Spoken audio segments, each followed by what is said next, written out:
come and attack us on the homeland. Should we as a people get behind that bipartisan effort to repeal the Bill of Rights? Absolutely.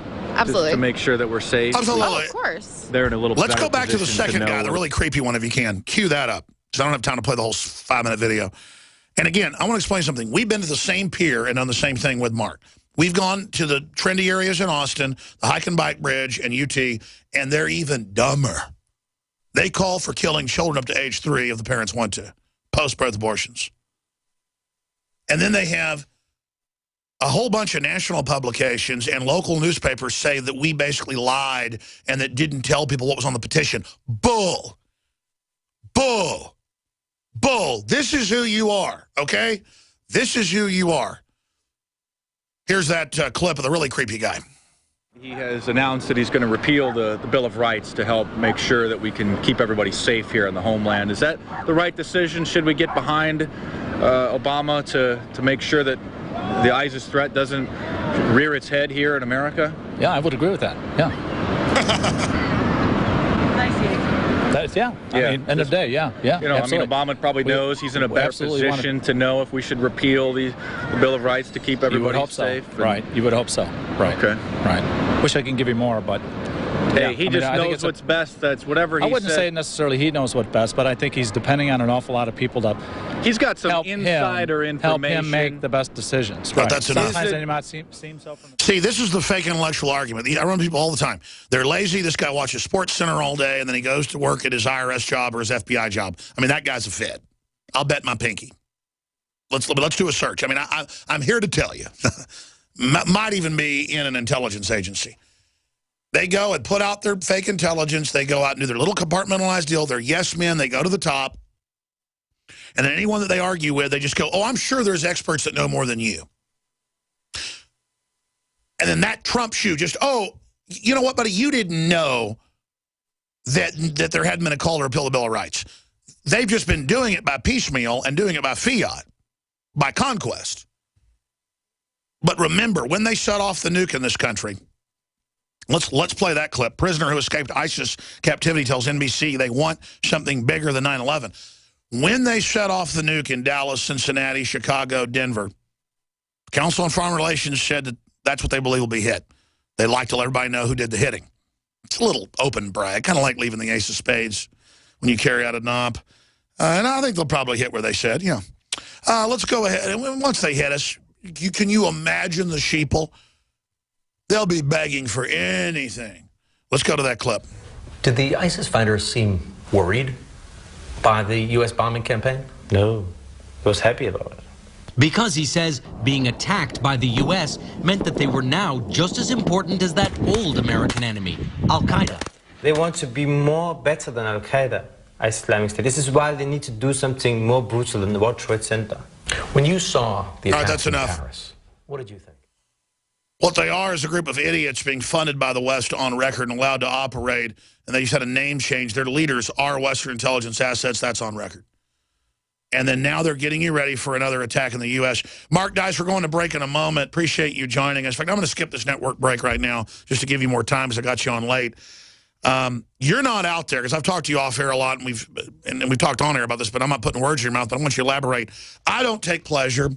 You don't take pleasure in how systematically evil and dumb the public is. Because it's evil to be that dumb.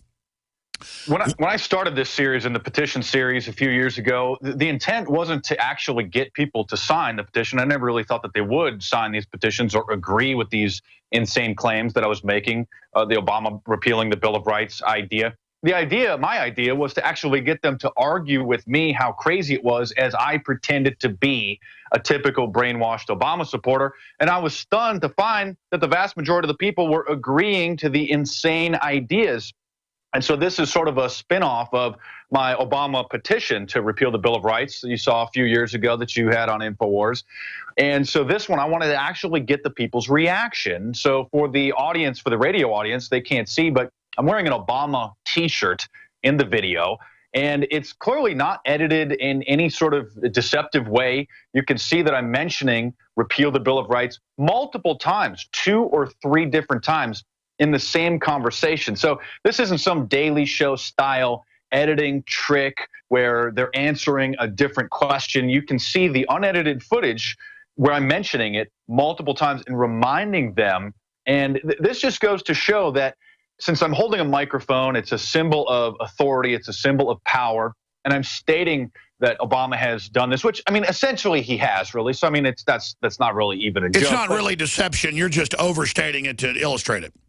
But the part of the point is that not only the public just so dumbed down they'll go along with anything, but this also demonstrates, as you know, as much of this audience knows, that when somebody who's in a position of power or authority with the symbols of power, the microphone, a wireless microphone, a very big symbol of power, an expensive piece of equipment, and an Obama shirt, and they're just mindlessly agreeing, and you can just see me nodding my head like a bobblehead, and they just follow right along to get into rapport with me. Very scary. This just goes to show why Obama can get on the television, or Bush. You know, a lot of people get trapped into they'll start cross-complaining and start pointing out what the opposing political party has done, or they've done a similar thing. And yes, they have. This would go very similarly along both lines, but the liberals and the Obama supporters overwhelmingly tend to be much more dumbed Sure, down. you know, I've been nonpartisan forever, but let's face it, hardcore liberals are the dumbest, most mindless people.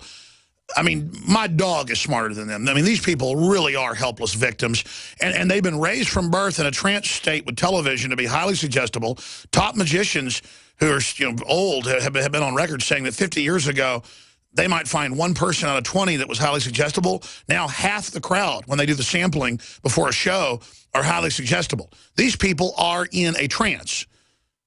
Yeah, and like I said, when I first started these series, I never thought that people would actually be agreeing. I thought it would be funny to have them argue and get angry with me as I pretended to be the fringe lunatic Obama supporting zealot. But it was completely opposite of what I thought, and the vast majority of the people go right along with it. And you could see some of the people in the video, they didn't support it, but they just didn't know. And I'm sorry, but well, that's just as bad. I mean, that's just as bad. They don't know what the Bill of Rights is or what the word repeal is, but I guarantee you that they know what American Idol is, or how to apply lipstick, or how to say, I'm a feminist. I bet you money that woman that we just had on screen, I guarantee you she'd go, I'm a feminist, I like Hillary. Well, what's wrong with Hillary? It's just this vapid, not even shallow. It's beyond shallow.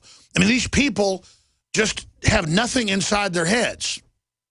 And this goes to show, too, a bigger issue, how, and we can get into it later in the next segment, the Illuminati sort of emanating and becoming a part of pop culture, and the vast majority of Americans now, instead of despising them as being the criminal puppet masters behind the false flag, war-starting provocateur events and the crashing the economy and pulling the strings behind the Federal Reserve, et cetera, the vast majority of the people now see them as attractive and want to be a part of that power structure. As a party group, you want to get involved in with all the movie stars and hip-hop and rock stars talking about it.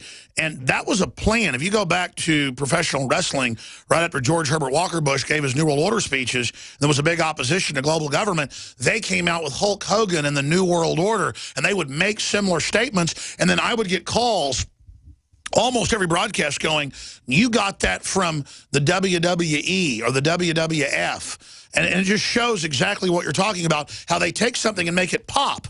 So now when I talk about, chemtrails or something, they'll say, oh, that's in a Hollywood movie. It's the same. Or oh, in Winter Soldier, Captain America fights Nazis that infiltrated the government. So see, Operation Paperclip doesn't matter now because we just made it up from Captain America. The Illuminati and the New World Order have gotten so whitewashed that the average American just has no idea, or the people who would be able to comprehend it have seen so many of the lunatic fringe conspiracy theories that people have tweeted out and posted that they just dismiss any idea, having just seen a bunch of Illuminati idiocy. And Cass Sunstein said 7 years ago that was the plan, to promote and finance and push mentally ill, but also operatives, to trigger schizophrenics and others to believe the moon's made out of cheese, that you're a movie star, double identity, that I'm Bill Hicks, so that they flood everything with so much mental illness, they can then point at that. Some people are so paranoid. I was reading in the comments of my video that some people or some person thought that the people in the video were fake and they were actors from my Freemasonic lodge. I'm not a Freemason whatsoever, but they just thought that this is all staged and these are actors from my Masonic Brotherhood. And even if that were true, they wouldn't do it because the point of the video, as 99% of your audience, people who see it know, is to illustrate the absolute ignorant state of America, to spark a thought process so that people will go and look up. Well, the Bill sure, of sure. Rights. But I mean, what's going on here? This is like a medical test we've done. You've got the mainline dumbed down people that in previous videos, yeah, let's put the gun owners in forced labor camps. Yeah, I agree with you. They're a big problem. Let's arrest them all. I mean, these are real people you're talking to. So you've got that extreme of yes men to the system. You've got us in the middle that historically are questioning big government, exposing government drug dealing, the private Federal Reserve. There's videos out of our troops fighting the Russians in Ukraine. We told you that was happening. Hell, the CIA admitted it 6 months ago. And then you've got the extreme of people that know they don't believe the government, but now they don't believe anything because they never had a rudder, they never had a belief, they don't have any core destiny. So all they can do then is kind of try to make up their own reality. That's what we get accused of. We're trying to find the real reality, not make up a reality. But you can't blame those that have just come out of the Matrix. They see the social engineers with Karl Rove saying, we control history, we're history's actors, we control reality, whatever we say it is goes. So, of course, the schizophrenics and others that are coming out of the Matrix, they're going to then emulate what they saw from the top, believing that it's a, I guess, mumbo-jumbo magic where you just make things up.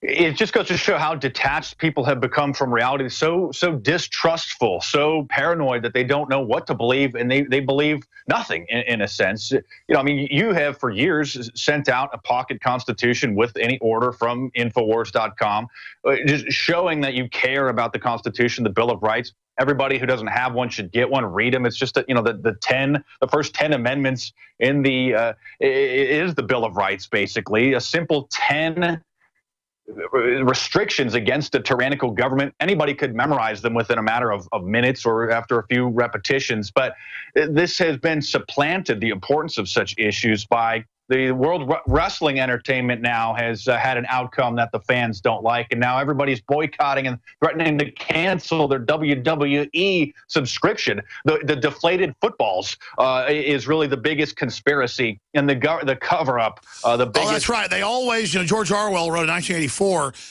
as an allegory of real stuff he'd seen in England, how they would fight all day about the local lotteries and had all these complex systems and could remember all these amazing numbers. And he's looking at the proles saying, what if they would take that energy and put it into understanding how the world worked? They'd be financially successful. We'd have a free society. But you can't get them to stop caring about fake lotteries, gambling, Deflategate, or the WWE. You can't get them to do it, Mark. The television teaches them. The television tells them what is the #1 story. I mean, when you have the NFL commissioner and the quarterbacks breaking into live press conferences on all the major networks, that's what the American public believed is the #1 story. And it's incredible how everybody was talking about and is still talking about the deflated footballs, Deflategate. But if people actually cared as much or even partially about actual cover-ups, actual conspiracies, we wouldn't be this far down Niagara Falls. Well, I'll tell you what's going to happen. When we come back, I want you to give a brief history of the Illuminati. That's mainline history. Then I want you to get into the secrets that are in your book, Inside the Illuminati, available at Amazon.com, MarkDice.com, and some bookstores. We intend to carry it at InfoWarsStore.com. Haven't set that up yet. Mark Dice is our guest. We're going to come right back to him here in just a moment. But specifically, as we go to break, speaking to the listeners out there, I will give you my football conspiracy, and it's from watching them carefully. A few years ago, you had like 10 minutes of the power outage, which gave them 10 more minutes of people totally paying attention as they went to commercial and came back. We're talking 50, 60, 70 million dollars more profit. You better believe that was staged. You better believe that when they bring up a Deflategate, that they know they're not going to punish the Patriots. That's a way to get more attention to the Super Bowl coming up. This is nothing but drama, nothing but stunts. Just like we predicted, and it turned out to be true, that it was an inside job at Sony and that North Korea, who couldn't tie their shoelaces, had not hacked them. That all came out later. I mean, you just learn how the enemy operates, and 9 times out of 10, you can predict it.